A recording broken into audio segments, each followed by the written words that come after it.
Patutlah pun, kebanyakan gelandangan ni memang suka kencing merata.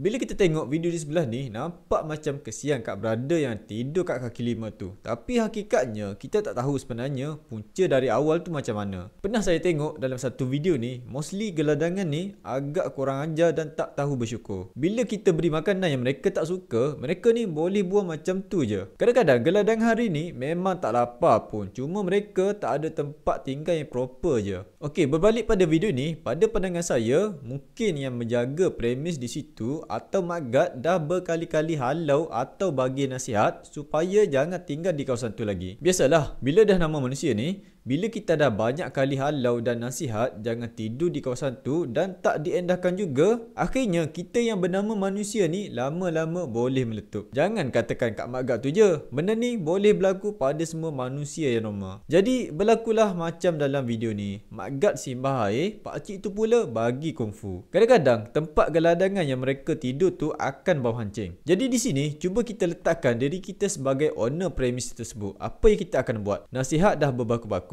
tapi masih tak jalan. Kalau tanya saya apa tindakan saya akan buat, saya pun akan buat sama macam Mak Gad tu buat. Simbah je air supaya dia beredar dari situ kalau nasihat pun tak jalan. Tapi kalau tu kali pertama gelandangan tidur situ dan terus kena simbah air, bagi saya tindakan tu memang tak wajar dan jauh dari adab bagi seorang manusia yang bertamadun. Okey, ada pula komen dari seorang brother ni, komen kat video tu yang menarik perhatian saya. Dia ada ceritakan pengalaman dia sendiri hadap gelandangan yang suka tidur dalam premis tanpa kebenaran. Dah lah tanpa kebenaran, lepas tu suka kencing merata. Jadi itulah memang perangai mereka ni. Apa pandangan korang pula bagi kes ni?